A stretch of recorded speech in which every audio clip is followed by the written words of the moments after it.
The music was a rescue when I was inside of an apartment or a house. I needed to be quiet in something that makes sense for me.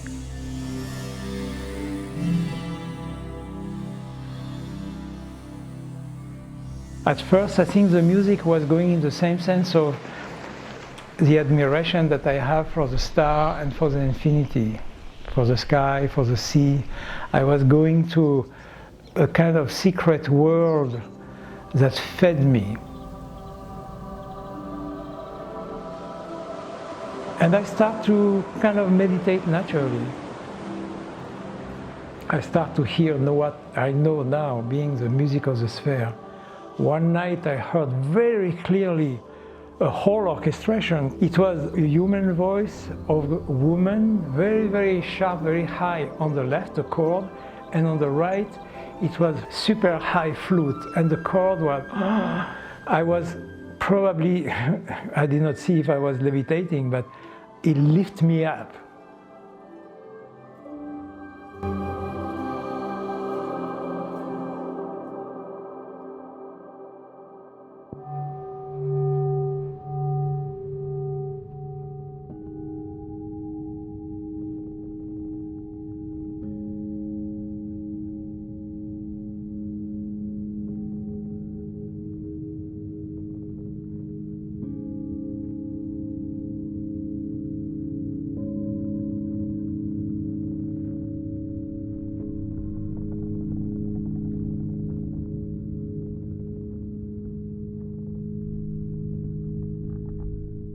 I said, wow, that's music.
I was magnetized by the blue of the sea.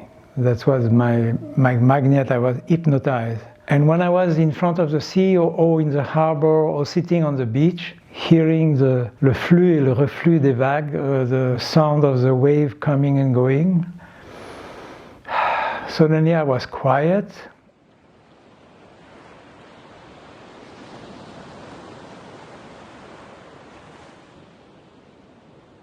I felt a part of the universe, integrate with the blue of the sea coming and going. Then I belong to something.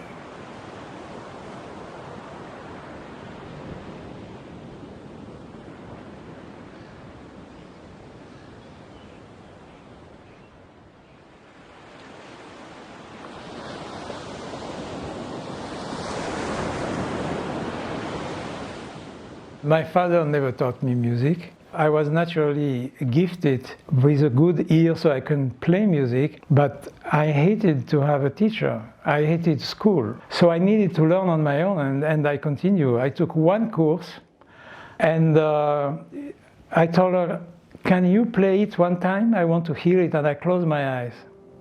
She played, and I could instantly play the whole valse of Brahms. And she screamed at me because I had my eyes closed and I was not looking at the music. I said, well, if I cannot even close my eyes. So then I didn't have any desire to play classic or jazz. I was just repeating what I was listening. And cyclically, it was this African band, a tribe called the Tololos. There was a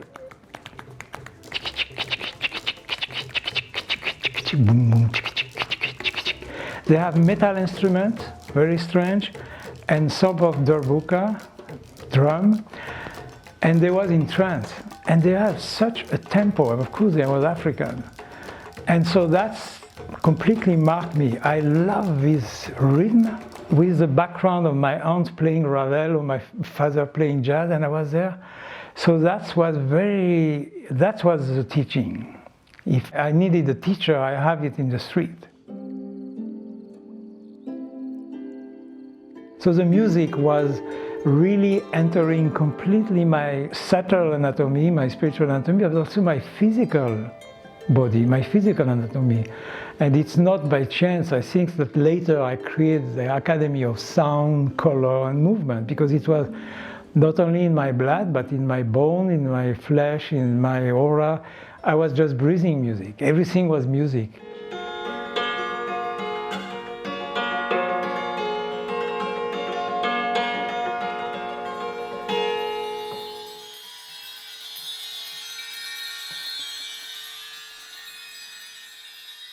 I got very lucky to meet extraordinary musicians, or the best jazz musician in France, my drummer, my bass player, percussionist. And we went around the world, and I was so happy. I was in ecstasy. I was in musical samadhi every night on stage because I was surrounded by such great musicians, and I was playing my own composition, even better played by my best musician. I was just in heaven. And specifically, my initiation started in Japan. We was in tour for 2 months and a half in Japan, from Miyazaki in the south to Sapporo in the north.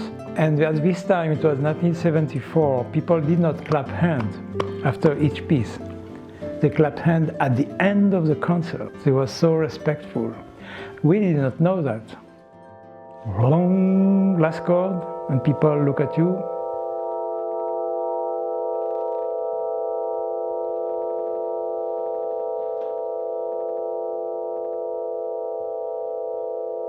My bass player, Bunny Brunel, he looked at me and said, well, we are really bad, they don't applaud. And it was really disconcerting because for 2 months we play in complete silence, except at the end when they stand up and applaud.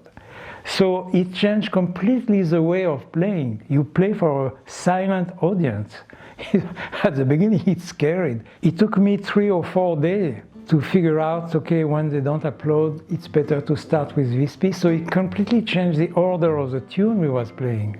And one evening I remember looking at my bass player and my drummer and my flutist. I needed a piece that I did not have. At this moment, I needed some, and I didn't have it. So they was so good around me, we just composed it. I just start to sing, play, and they follow me like we always did it. And then we have a wonderful tour for a year and a half. And one day the call of the inner voice came back. And the last day I was completely spaced out. I was playing.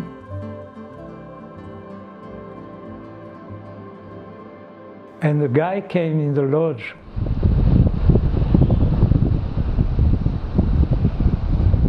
And this guy came and said, okay, I'm going to the Sahara Desert tomorrow, George. You come with me? A month and a half. I'm looking for petrified wood. I need a driver. And the guy, Joe, said, no way. I heard that and I said, I'm the guy. He said, okay, tomorrow you have a passport? I say, yes. Tomorrow, 6 o'clock, Port d'Orléans. We take my van, we go to Marseille, take a boat, we go to Africa. Okay. I went. And my musician, Fabien, we have a concert next week. I don't care, you do it alone. In one night, I got rid of all my amplifier, my track. I give it all to the musician and say, I think I'm not coming back. You take all. I just took my guitar, a little backpack, and I left. And we arrived to Marseille, and I took the habit to go away of the bus. And at 5, 6 o'clock, 7 o'clock, it's pitch dark in December, and suddenly, one by one, tick, tick, tick, tick, the luminaries start to happen. All the stars, a billion and billion of stars. Like little like that, somebody was clicking the light one by one. And then I know why I'm here. So every night, I start to be first just meditating, but suddenly I was quiet inside. I was fed by something that I did not understand. And I start to hear what I call overtone of silence, like musical overtone.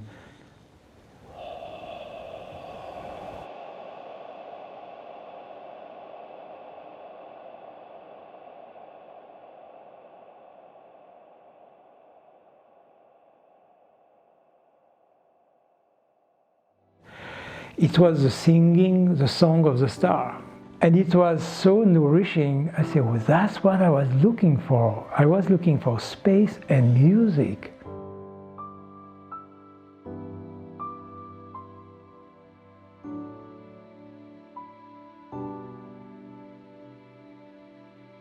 After a regime of 1 month and a half, I got stamped for life.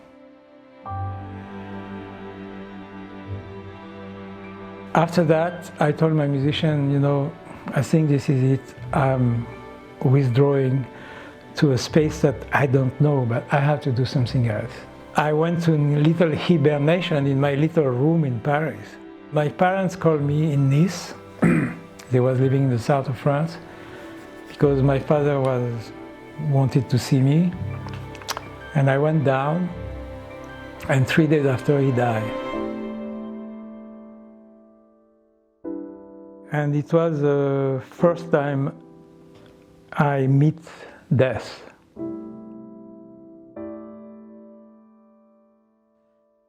The first reaction was a sentiment of complete revolt. I was angry at God.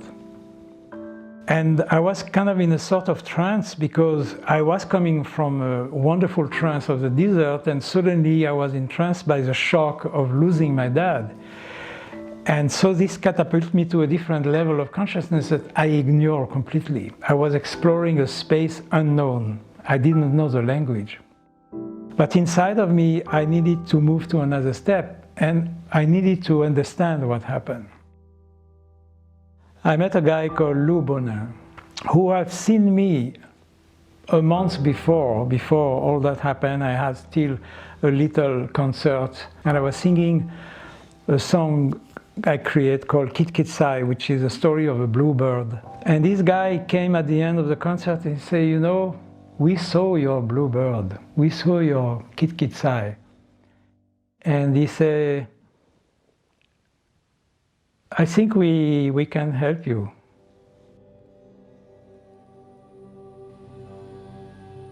And he taught me suddenly out of the blue a lot of things.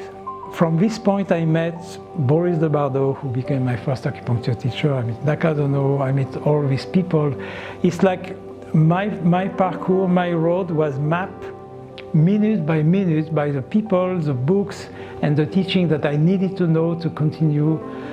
Inside, it was helping me to digest the loss of my dad, who was much more important than I thought, because he always was listening to the radio and the TV, say, oh, you know, I heard the music, it's almost your music, you should do this, you should do that. He loved to film us on stage, etc. And so when he left, this kind of music dried up in me. I could not play bossa nova anymore for years.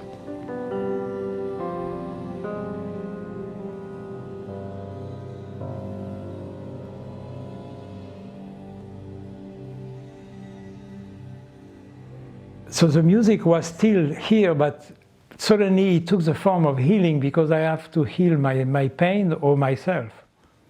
Psychological, emotional, and sometimes physical. We don't have idea how much the mental and the emotional create physical pain. It's completely so much linked. It took me 20 years later to make the link and to realize it, but I felt it right away. And then so I start my research, and then that was it. I went on my way, and I said, well, I want to take a cell and put it under the microscope and see how she reacts when I make a sound.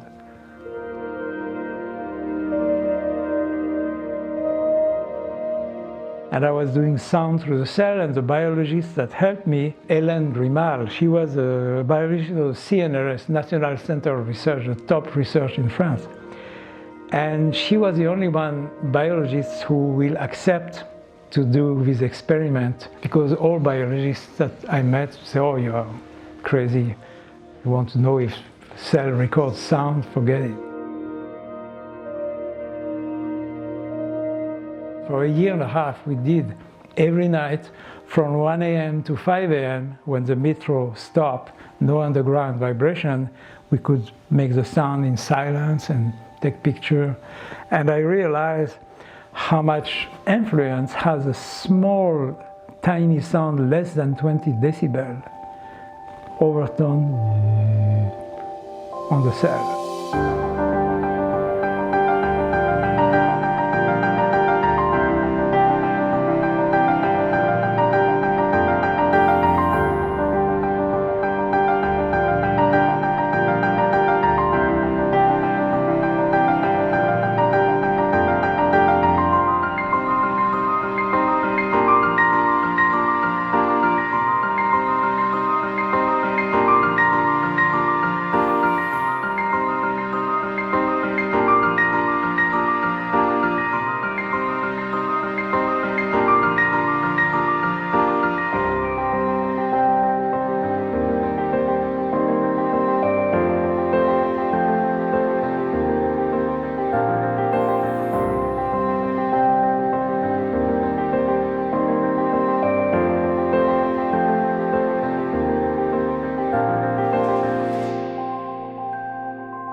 The cells start to change form, shape, color. I put them on the microscope, on the Killian machine. I saw the energy field of the cell, the inside of the cell, the nucleus, the cytoplasmic membrane, nuclear membrane. I said, wow, okay, I know what I wanted to know. So I end up with a million slides. I even have to, that was a second death in my life. I have to sell my guitar to finance the development of the slide. That was terrible.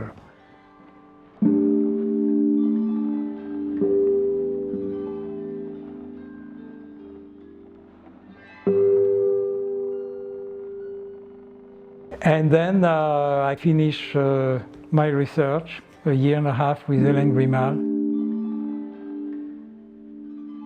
I end up in an empty little room in Paris because I sold everything, piano, carpet. I didn't have telephone anymore. But the day before they cut my phone, because I could not pay the bill, the phone rang. And I remember on the floor I have like a mountain of slides. I said, who will be interested to see cells under microscope with sound influence? At this point, it's 1980-81 in Paris. Forget sound healing. This did not exist. And the phone rang for the last time, and the lady, she called me and said, we heard that you was doing experiment on the cell. We want to see your experiment. Come and talk to us.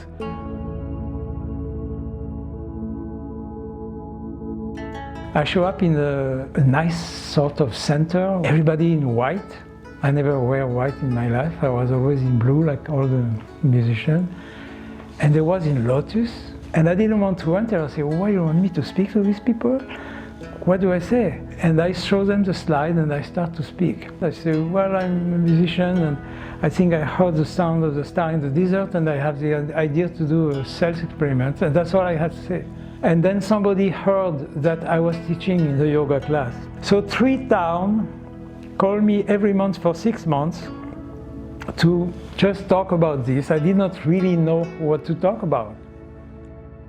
When I did the cells experiment, I have a tuning fork 1 foot away of the microscope where the cells was leaning. And I did this. You can hardly hear that. It's not even 20 decibels. And that was enough to change the shape and the structure of the cells in the body.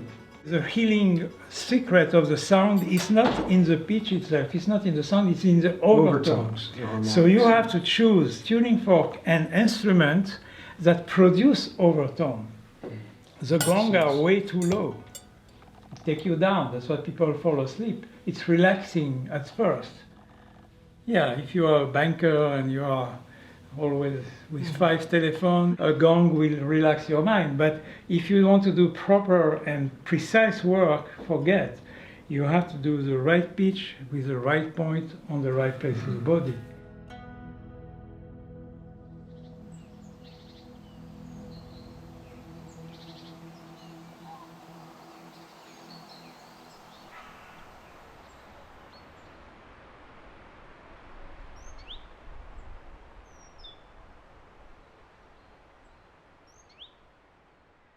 When my acupuncture teacher put me outside of the school, he said, okay, now you know enough.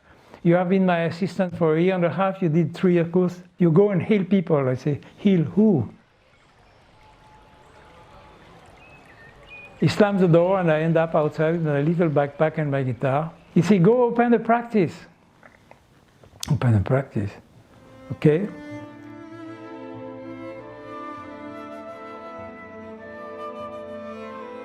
And my first patient was this little boy who was a sore throat.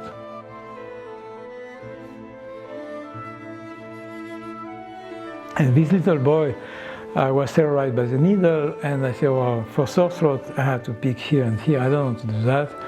So I opened my guitar, I don't know why, and the tuning fork with which I was tuning my guitar fell on the floor. And when he saw that, he jumped on it and he gave me the fork with an illuminated look, meaning this, yes, but the needle, no. And I said, okay, I understand the message. Took the fork and I vibrate on the large intestine 1, which is good for sore throat. And he healed in 3 minutes. I did both sides. And the lady, the mother said, wow, that's fantastic. I said, you don't have a pain? He said, no, I can swallow, I don't have a pain. She said, how much I owe you? I said, it's free for children, go away. I lock and I call my teacher, acupuncture, Boris, look what happened. I put a tuning fork on large intestine 1 and the boy healed his sore throat. He said, oh, I know what it is, come. So start now a whole 7-year research. And then one thing bringing another, I start to develop the whole Tama-Do concept. First with sound, and then with color, and with movement. We met all these fantastic students like Teres, who introduced the shamanism of the light in Tama-Do academies, who bring me back in a strange way to the light that I was looking for, and I lost a little bit when my father died. I kind of lost this connection because I was shocked. So I kind of refugied myself in technique and left brain, rational, medical, healer. And it took me until I kind of met Teres, who was a new student in France, and said, well, you talk about the light. All your technique and all this is the light. And I say, yes, you're right. I forgot that, I know that. And so she helped me to kind of come back to the initial song of the star, the silence. So suddenly I start to breathe again, and then I learned so much from going back to the light that I could be in contact again with my mother and my father. Now they are my teacher. I saw Nakazono, Boris de Bardot, Jean-Loup Bonin, Jacques Duplanchard, all the masters that I had who passed away. And they all say the same thing. Well, the only thing we can tell you, because it will be too long to teach you all that. You will see when you come that where we are now, we never heard about anybody being dead. So, wow. And you have to know, when you do a class in France and you have 100 people under your 200-meter square tent, you have 600 people that you cannot see, that they are still sitting there, and we are one of them. We are learning.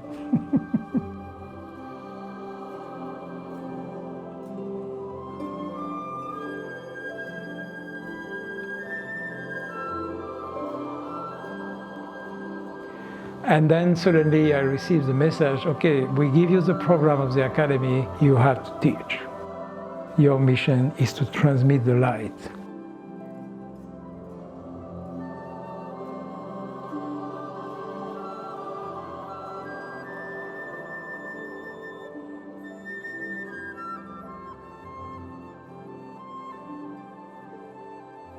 At the beginning I was using Tibetan ball instead of tube along the chakra, but it was not practical at all. And then there was out of pitch, never the right pitch, they don't follow the cycle of pitch. It was a really nightmare, and I go to sleep.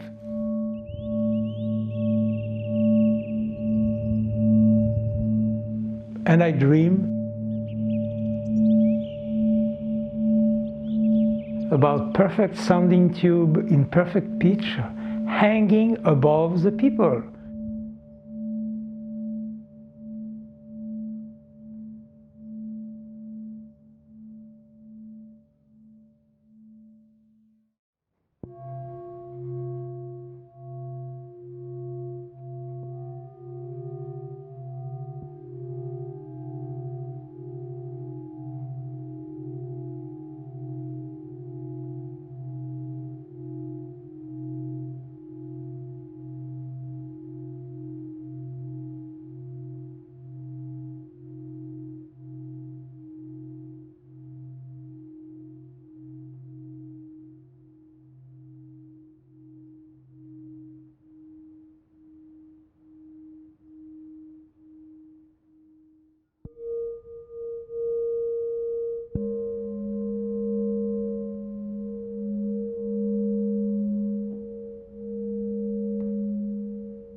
With a big tube, completely realign your aura, all the subtle body. That means etheric, astral, mental, causal, buddhic, atmic, and Shri, the body of light.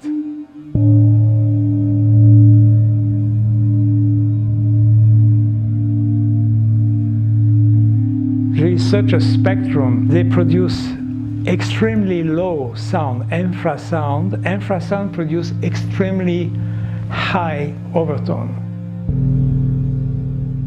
So you have a maximum of cosmic harmonic that links sky and earth. Now the Bagua is an 8-shaped structure, help us to connect with the 8th star. I found the sound of the chakra correspond to the 8th meridian. We work with 8 chakra, 8 meridian, and 8 star, and that's the sound I choose to connect in the direction with the main star, the sacred star of Tama-Do.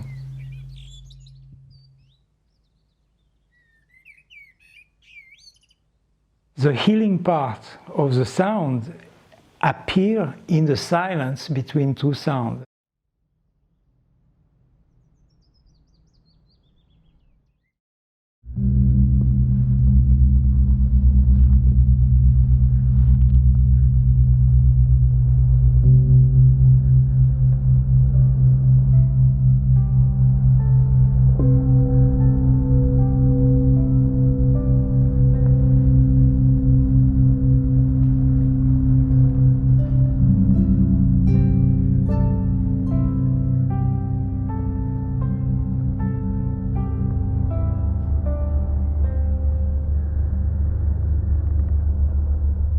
The overtones heal the body, not the sound itself.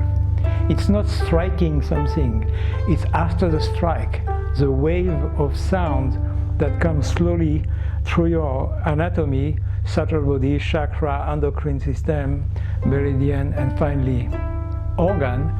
That's what heals you. And in life, you need the same type of food. So people that are happy and sing and vibrate, the whole body is active.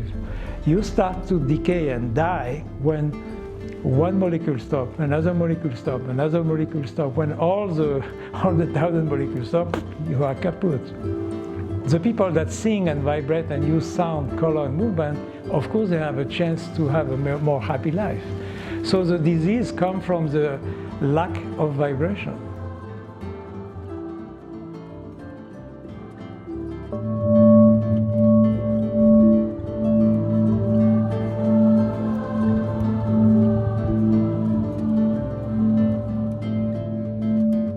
If you live in your higher self and you consider the level of consciousness, you have more chance to be singing in your body. So we try to wake up the light in the people. So I think that's why now I finally surrender to the fact that I was chosen to do that, taking into account all what happened, what was offered me in this life, in this way. And I say that very simply, without any pride of this happened. I have the feeling that I fulfilled my mission. If I die tomorrow and I will have to pass a gate, then I will say, okay, mission accomplished. I did it. Now I swim in the ocean of life. I don't know what happened exactly, but I'm ready to go to the next step, and I think as far as I feel, it's still around here a little bit. And I will be happy to see some more color flower. And I enjoy the shamanism of the light.